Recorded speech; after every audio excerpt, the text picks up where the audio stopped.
Welcome back, my dear students. How are you all? Hope that you all are fine. I am Jatin Dani. Today we are going to start with the next topic of the chapter structure of atom. And the name of the topic that we are going to discuss today is atomic spectrum. Now, what is this atomic spectrum? But before we are starting, we have to discuss about the spectrum first. Spectrum क्या चीज़ है हमारे पास? Spectrum क्या होता है? What is spectrum? When your white light splits into 7 colors, that shows a particular spectrum of that 7 colors, which is called a Vibgyor. उसको क्या बोलते हैं हम? स्पेक्ट्रम बोलते हैं. हमारे पास कितने कलर का स्पेक्ट्रम होगा? वो हमारे पास 7 कलर का स्पेक्ट्रम. इससे पहले वाले वीडियो में मैंने आपको समझाया था इलेक्ट्रोमैग्नेटिक स्पेक्ट्रम बताया था, आपको अगर याद ही होगा. ठीक है, starting from the cosmic rays last up to कौन सी रेज थी हमारे पास? रेडियो वेव्स तक था हमारे पास. ठीक है, तो यहाँ पे अभी जब हम स्पेक्ट्रम की बात करेंगे, जो एक साइंटिस्ट थे हमारे पास, that is Rutherford. Let us suppose हमारे पास यहाँ पे एक गैस है, इसमें this is cylinder having a gas, कोई भी गैस, लेट अस से दिस इज एक्स गैस. ठीक है, ये गैस के मॉलिक्यूल्स हैं इसमें. अब क्या करेंगे? गैस को हीट कर रहे हैं. इधर से हमारे पास कौन सी लाइट आ रही है? White light. जब व्हाइट लाइट इसमें से पास कर जाएगी तो हमारे पास यहाँ पे स्क्रीन के ऊपर क्या हो जाएगा? एक स्पेक्ट्रम बन जाएगा. ठीक है, तो जो यहाँ पे स्पेक्ट्रम बन जाएगा कलर का, एक चीज यहाँ पे समझ लो, जब स्पेक्ट्रम की बात कर रहे हैं, एक हमारे पास होता है यहाँ पे कंटिन्यूअस स्पेक्ट्रम. कंटिन्यूअस स्पेक्ट्रम क्या होता है? लेट अस सपोज मेरे पास यहाँ पे स्क्रीन है, यहाँ पे प्रिज्म था. ठीक है, तो जैसे प्रिज्म में से व्हाइट लाइट पास करेगी तो यहाँ पे हमारे पास कितने कलर्स बन जाएंगे? 7 colors. They are in a continuous form. So this spectrum is called continuous spectrum. इसको हम कौन सा स्पेक्ट्रम बोलते हैं? कंटिन्यूअस स्पेक्ट्रम बोलते हैं. लेकिन यहाँ पे देखो हमारे पास दैट इज, जब हम बात करेंगे, मैंने यहाँ पे एक सिलेंडर लगा दिया. कौन सी गैस सिलेंडर था हमारे पास? X gas is there. ठीक है, ट्रांसपेरेंट था, लाइट पास कर सकती थी इसमें. कौन सी लाइट? White light. जैसे ही व्हाइट लाइट पास करी यहाँ पे, तो मेरे पास यहाँ पे जो स्क्रीन थी, स्क्रीन के ऊपर मेरे पास जो स्पेक्ट्रम बन रहा था उसमें ये तीनों कलर्स नहीं थे. वायलेट भी नहीं था, इंडिगो भी नहीं था, ब्लू भी नहीं था. ठीक है, green, yellow, orange and red are present. तो ये 3 कलर नहीं थे, ये तीनों कलर हमारे पास प्रेजेंट थे. तो ये जो स्पेक्ट्रम है, पहले मैं आपको बता देता हूं, ये कंटिन्यूअस स्पेक्ट्रम नहीं है, ये कंटिन्यूअस है because 7 colours are visible to you. और यहाँ पे जो हमारे पास स्पेक्ट्रम बन रहा है ना, इसको हम बोलते हैं, this is called discrete spectrum. Discrete spectrum बोलेंगे इसको. ठीक है, और we can say line spectrum when a single colour is visible to you. एक कलर की आपको सिर्फ लाइन दिखाई दे, line spectrum. Discrete, discontinuous which is not in a continuous form. Discrete spectrum होगा हमारे पास यहाँ पे. तो इस स्पेक्ट्रम को हमारा जो रदरफोर्ड था वो एक्सप्लेन नहीं कर पाए थे. तो इसको किसने एक्सप्लेन किया था? That is explain by the Bohr-model effect. तो आज हमने यही पढ़ना है कि हमारे पास ये जो स्पेक्ट्रम बन रहा है, ये क्यों हमें यहाँ पे ये तीनों कलर्स जो थे ये विजिबल नहीं थे, लेकिन ये चारों कलर्स विजिबल है. ठीक है, इसी चीज को हम डिटेल में पढ़ेंगे कि that why particular gas atoms, जो गैस के एटम्स थे, यहाँ पे व्हाइट लाइट को जब एब्जॉर्ब किया तो पर्टिकुलर ग्रीन से रेड कलर ही क्यों विजिबल था, वायलेट, इंडिगो, ब्लू क्यों विजिबल नहीं है वहां पे. तो इसी चीज को हम डिस्कस करेंगे आज हमारे टॉपिक में. ठीक है, तो यहाँ पे देखो, इसको डिस्कस करने के लिए सबसे पहले हम कंसीडर कर लेते हैं, एक एटम को कंसीडर कर ले. यहाँ पे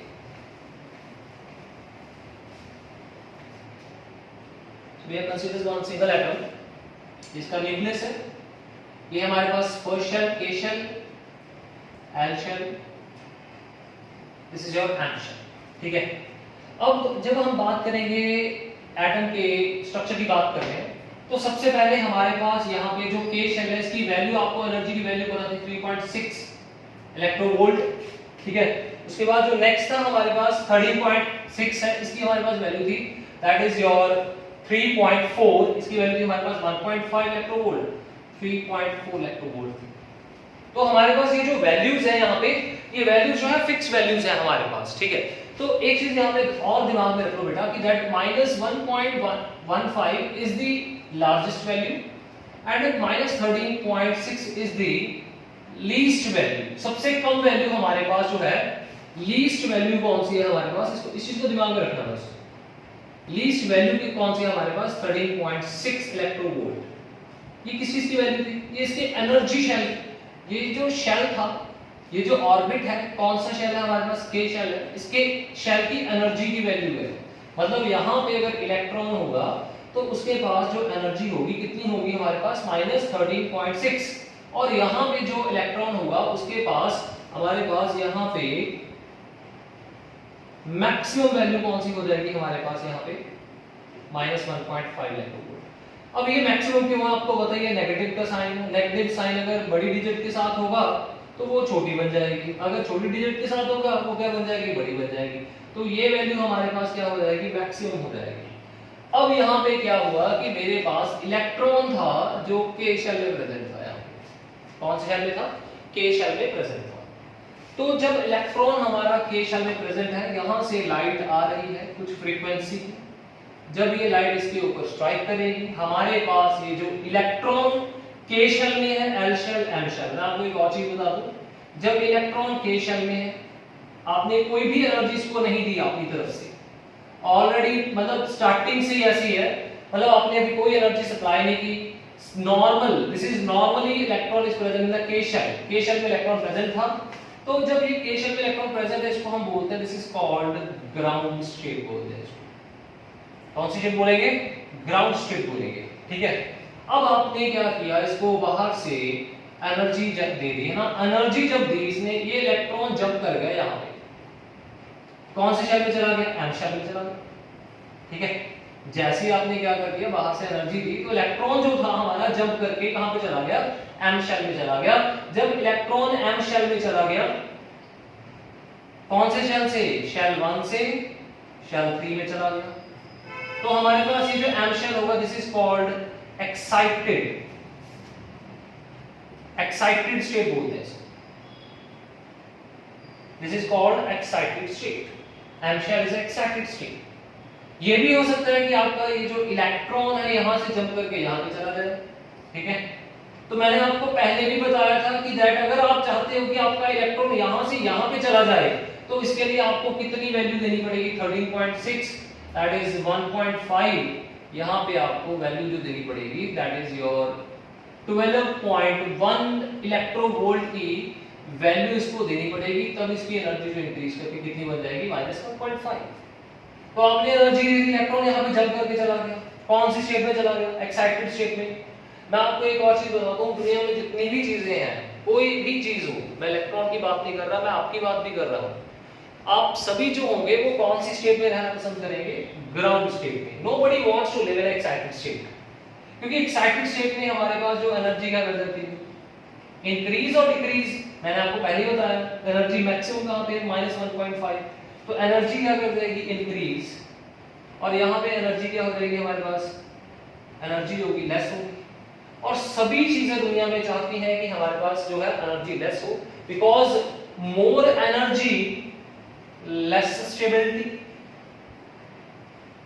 लेस एनर्जी मोर स्टेबिलिटी। वही बात तो होगी ना, अगर आप लोग कहीं किसी छत के ऊपर खड़े हो, बहुत ज्यादा हाइट के ऊपर, ठीक है, बहुत ज्यादा तेज हवा चल रही है, क्या आप वहां पे खड़े रहना पसंद करोगे, मेरे को तो नहीं लग रहा। You want to be on ground state, आप नीचे आने की कोशिश करोगे, क्यों आने की कोशिश करोगे, एट ग्राउंड स्टेट आपकी एनर्जी कम होगी, लेकिन हाइट पे एनर्जी बढ़ जाएगी। सिमिलरली हमारे पास इलेक्ट्रॉन यहाँ पे चला जाएगा, कौन सी स्टेट में, एक्साइटेड स्टेट में। ये इलेक्ट्रॉन यहाँ पे नहीं रहना चाहता, ये अपने कौन से स्टेट में वापस जाना चाहता है, ग्राउंड स्टेट में वापस जाना चाहता है। जब इलेक्ट्रॉन ग्राउंड स्टेट में वापस जाएगा, इलेक्ट्रॉन वापस जाएगा तो क्या करेगा, it emits energy in a form of, ये क्या करेगा इलेक्ट्रॉन जो है, in a form of electromagnetic wave. Waves की फॉर्म में क्या करेगा, एनर्जी को एमिट करेगा, या फिर बोल सकते हैं that it emits energy in form of radiations. और ये रेडिएशंस कौन से रेडिएशंस थे हमारे पास, इलेक्ट्रोमैग्नेटिक वेव रेडिएशंस थे हमारे पास। तो हमारे पास जब भी इलेक्ट्रॉन क्या करेगा, अपने ग्राउंड स्टेट में जा रहा है, इलेक्ट्रोमैग्नेटिक वेव्स को क्या करेगा, वो रेडिएट करेगा। और इसी रेडिएशन के कारण जब हाइड्रोजन, जब वो आपने इससे पहले वाला एक्सपेरिमेंट था जिसमें हमने क्या किया था, सिलेंडर में गैस रख के हीट करके व्हाइट लाइट को पास करवाया था, आपको कलर्स कुछ विजिबल थे कुछ नहीं विजिबल थे। इसका कारण क्या था कि देखिए, जब ये जो इलेक्ट्रॉन है यहां से जब यहां पे जाएगा, पर्टिकुलर वेवलेंथ को क्या करेगा, अपनी बॉडी में से एमिट करेगा। ये तो नहीं है कि सभी कलर्स की मतलब यहाँ पे रेडिएशन एमिट हो रहे हैं, कुछ फिक्स वैल्यू, ये वैल्यू जो है हमारे पास फिक्स्ड है, this is your fixed value. Fix value की जो रेडिएशंस होंगे वही एमिट होंगे। लेट अस सपोज मेरे पास जो इलेक्ट्रॉन है यहाँ पे था, जंप करके यहाँ पे चला गया, ठीक है।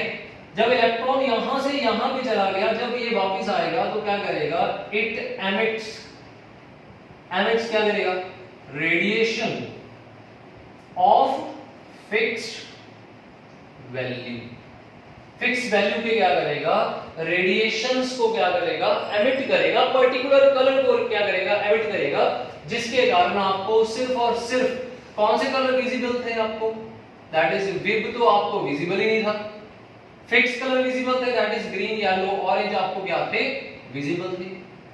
कुछ केसेस में ये भी हो सकता है कि आपको विब जो है विजिबल हो और जो व्योर है वो आपको विजिबल ना हो, ठीक है। तो इट डिपेंड्स, किसके ऊपर डिपेंड कर रहा है, हमारे इलेक्ट्रॉन के ऊपर कि इलेक्ट्रॉन कहां पे क्या कर रहा है, जंप कर रहा है, और जंप करने के बाद कौन से शेल से अपने ग्राउंड स्टेट में चला गया।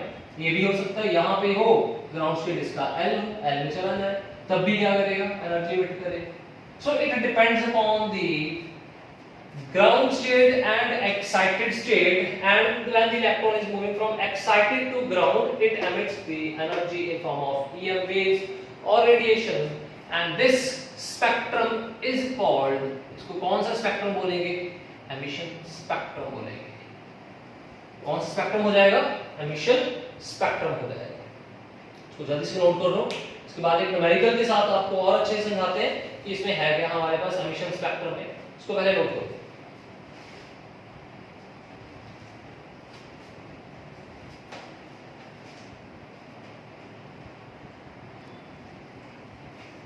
नेक्स्ट हमारे पास इसी के बेसिस के ऊपर एक न्यूमेरिकल है।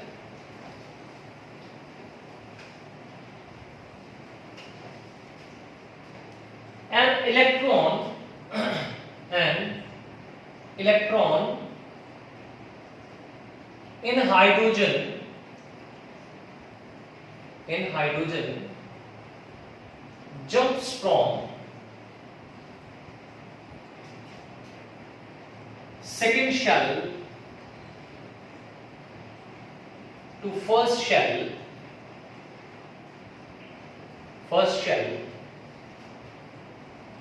calculate the energy emitted by the electron and wavelength of the radiations। जो रेडिएशंस हैं उसकी वेवलेंथ भी कैलकुलेट करनी है, और क्या कैलकुलेट करना आपने, एनर्जी एमिटेड बाय इलेक्ट्रॉन। तो ये हमारे पास है फर्स्ट शेल है और ये हमारे पास सेकंड शेल है। इलेक्ट्रॉन यहाँ पे था, यहाँ से यहाँ पे आ रहा है, जंप कर रहा है, तो कुछ एनर्जी एमिट करेगा। तो इसके लिए n की वैल्यू 2 हो जाएगी, इसके लिए n की वैल्यू कितनी हो जाएगी, 1 हो जाएगी, सिंपल है। तो यहाँ पे देखो, जब हम एनर्जी की बात कर रहे हैं तो एनर्जी जो है यहाँ पे कितनी थी शेल में, E2, इसकी एनर्जी थी E1, तो एनर्जी एमिटेड E2 माइनस क्या हो जाएगा, E1। तो टोटल एनर्जी को निकालने का फॉर्मूला आपको पता ही है, कितना था हमारे पास, लेट अस से NH शेल का कितना था हमारे पास, -30.6 × Z² बाय n²। याद है ना, अभी करवाया था आपको पहले, तो वही फॉर्मूला यहाँ पे करेंगे। तो सबसे पहले हम बात करेंगे यहाँ पे सेकंड शेल की बात कर रहे हैं, that is delta E is equal to second shell है Z, आपको पता है यहाँ पे क्या था, that is your atomic number, N is number of shell. ठीक है, अब एटॉमिक नंबर की बात कर रहे हैं यहाँ पे, जो है एटॉमिक नंबर कितना हो जाएगा, किसकी बात है, हाइड्रोजन, एटॉमिक नंबर कितना हो जाएगा, 1 हो जाएगा। तो यहाँ पुट कर दो आप लोग, E2 के लिए कितना हो जाएगा, यहाँ पे 2 आ जाएगा, E2 के लिए 2 आ जाएगा, कितना हो जाएगा 13.6 इनटू Z कितना है हमारे पास यहाँ पे 1, N कितना है हमारे पास यहाँ पे, पहले 2 है तो यहाँ पे 2 आ जाएगा, ये वैल्यू हो जाएगी 2 स्क्वायर, तो ये आ जाएगा 13.6 इनटू 1/4, नेगेटिव फॉर्मूला का, फिर नेगेटिव वैल्यू का।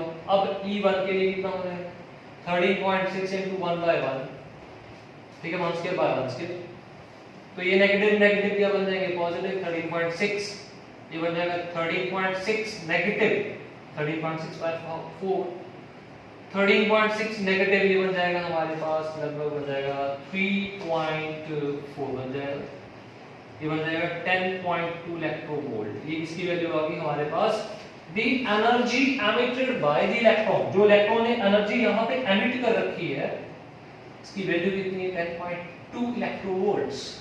ठीक है, इसके बाद अब देखो यहाँ पे इतनी एनर्जी एमिट कर दी, फिर बाद में क्या पूछा उसने, what he said to calculate the wavelength, इस रेडिएशन की वेवलेंथ कैलकुलेट करनी है।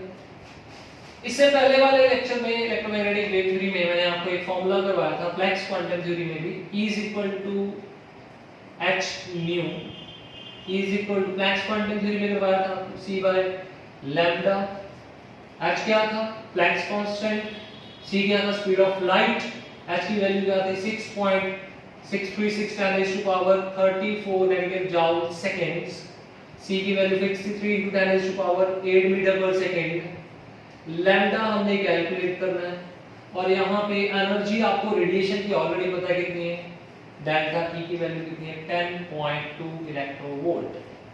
ठीक है, तो अब ये वैल्यू सारी पुट करके आपके पास क्या आ जाएगा, आपका आंसर आ जाएगा। ठीक है, कैलकुलेशन थोड़ी आपके लिए क्या हो जाएगी, डिफिकल्ट हो जाएगी। 10.2 6.636 10⁻34 3 × 10⁸8 डिवाइडेड बाय लैम्डा, लैम्डा इधर ये आ जाएगा।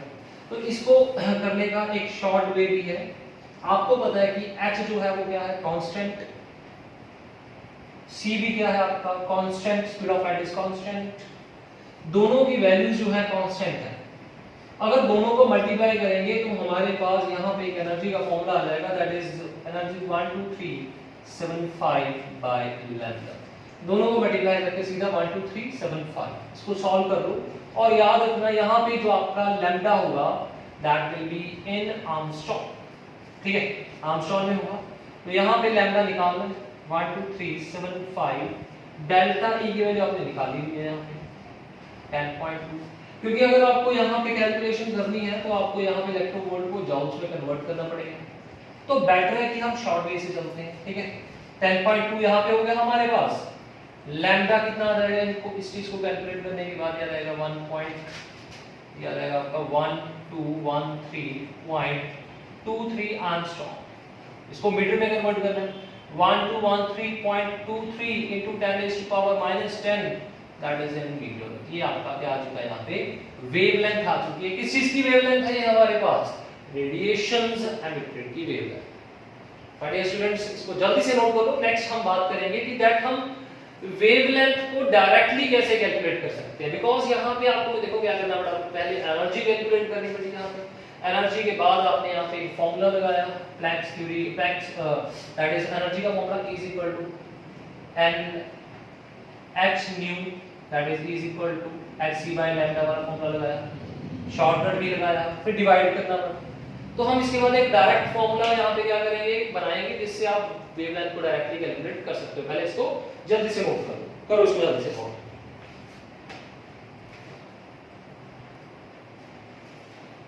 Now see the next.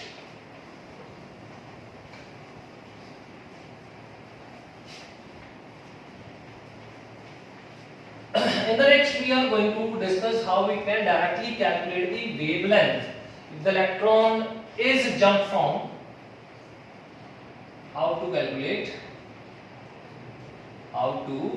calculate wavelength if electron jumps from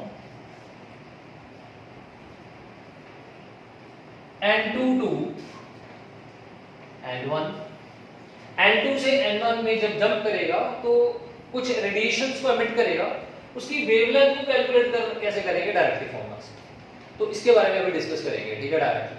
तो हमें पता है यहाँ पे जो एनर्जी होगी हमारे पास डेल्टा E किसके इक्वल आ जाएगा, E n2 minus E n1, ठीक है, क्योंकि सेकंड से किसमें जा रहा है, वो फर्स्ट में जा रहा है। तो अभी क्या करेंगे, इसकी वैल्यू फिल कर देंगे। आपको पता है इसकी वैल्यू कितनी है, अभी पता ही अभी करवाया था 13.6, ठीक है। तो ये हमारे पास लेट अस सपोज हाइड्रोजन के लिए है, ठीक है, 13.6 आ जाएगा हमारे पास। तो यहाँ पे आ जाएगा हमारे पास इनटू क्या आ जाएगा, z² आ जाएगा हमारे पास। तो आप इसको हाइड्रोजन ना कंसीडर करो, आप लोग इसको z² ही कंसीडर करो, बाय क्या आ जाएगा हमारे पास n2 आ जाएगा, n2 का क्या आ जाएगा, स्क्वायर आ जाएगा। तो यहाँ पे भी हमारे पास नेगेटिव, इसका नेगेटिव नेगेटिव क्या बन जाएगा, प्लस इनटू z² n1 क्या आ जाएगा, स्क्वायर आ जाएगा। इधर हमारे पास इसकी वैल्यू, एनर्जी की वैल्यू क्या थी, hc/λ, यही वैल्यू थी। अब क्या करते हैं, इसमें से कॉमन निकालते हैं, कॉमन निकल जाएगा 13.6 z², तो पीछे क्या रह जाएगा 1 n1² नेगेटिव n2² रह जाएगा, ठीक है, ये रह जाएगा हमारे पास। तो यहाँ पे 1/λ ये आ जाएगा नीचे, इधर पहले hc लिखा रहता है, तो नेक्स्ट स्टेप पे कर लेते हैं 1/λ 13.6 z² बाय क्या आ जाएगा hc 1/n1² n2², ठीक है। अब यहां पे देखो 1/λ ये जो है 13.6 upon hc into z² 1 n1² minus 1 n2 तक क्या आ जाएगा स्क्वायर। ये जो वैल्यू है ये कांस्टेंट है, इसकी वैल्यूज फिक्स है। इसको हम रिप्रेजेंट करेंगे लेटर r के साथ, ठीक है, into z² n1² n2²। This r is called Rydberg constant and the value of the Rydberg constant is fixed 1.09 10⁻⁻7 meter. So this is the value of the Rydberg constant. आप यहाँ पे directly r को put करना है, z आपको बताइए क्या है, z is your atomic number, n1 की वैल्यू पुट करनी है, n2 की वैल्यू पुट करनी है, लैम्डा आपका डायरेक्टली आ जाएगा, ठीक है। तो इसी के बेसिस के ऊपर एक आपको छोटा सा न्यूमेरिकल भी करवा देते हैं। लेट अस सपोज हमारे पास यहाँ पे जो इलेक्ट्रॉन था जंप कर रहा है थर्ड शेल से फर्स्ट में, n3 से n1 पे जंप कर रहा है, n2 n1 पे जंप कर रहा है। तो इसकी वेवलेंथ कैलकुलेट करनी है in the case of hydro. करो जल्दी से, क्या करोगे, सिंपली 1/λ ये formula r into z² 1/n1² n2²। अब बेटा यहाँ पे देखो n1 है क्या हमारे पास, यहाँ पे उसने बोला कि थर्ड से कौन से शेल में आ रहा है हमारे पास, थर्ड शेल से फर्स्ट शेल में जंप कर, ये थर्ड शेल है, ये फर्स्ट शेल है, ठीक है। थर्ड शेल से फर्स्ट में आ रहा है, दैट मींस फर्स्ट वाला ये हो जाएगा, इधर आ जाएगा 1/λ, r की value fix 1.09 10⁻⁻7 into z, z क्या है, हाइड्रोजन का एटॉमिक नंबर 1 हो जाएगा, इनटू 1² आ जाएगा। n1 की वैल्यू कितनी आ जाएगी हमारे पास, n1 ये रहा हमारे पास 1/1 1/3 का क्या आ जाएगा, स्क्वायर आ जाएगा। अब देखो यहाँ पे 1.09 10⁻⁻7 इनटू 1 तो 1 बाय क्या आ जाएगा, 9 आ जाएगा। यहाँ पे 1.09 इनटू 10⁻⁻7 9 minus 9 that is, अब देखो ये आ जाएगा 10⁻⁻7 इनटू 8/9 1/λ। तो तो यहाँ पे आप लोग लैम्डा को क्या कर सकते हो, कैलकुलेट कर सकते हो। लैम्डा किसके इक्वल आ जाएगा, 9/1/09 into 10⁻⁻7 इंटू क्या आ जाएगा, 8 आ जाएगा। तो इसको आगे सॉल्व कर लो, ये आ जाएगा हमारे पास 72, 8.10 कितना आ जाएगा हमारे पास 7। तो लैम्डा की वैल्यू आ जाएगी हमारे पास 1 पॉइंट समथिंग आ जाएगी, 1.0 लगभग आ जाएगा हमारे पास